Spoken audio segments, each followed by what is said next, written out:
What is up guys, welcome to a brand new video of Absolute Digital.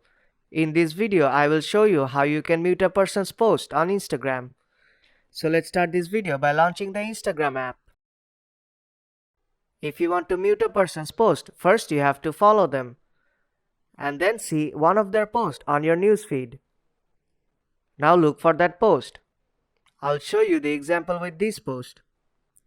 First you have to tap on the three dots of the post and then tap on mute. And then tap on mute post. And you will not be able to see their post on your home feed again. Now to unmute them, all you have to do is go to their profile.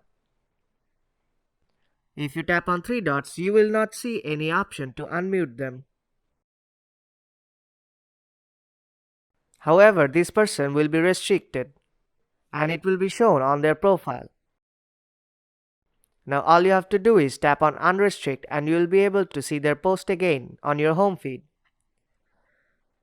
So if you find this video helpful, then do drop a like and make sure to subscribe for more tutorials.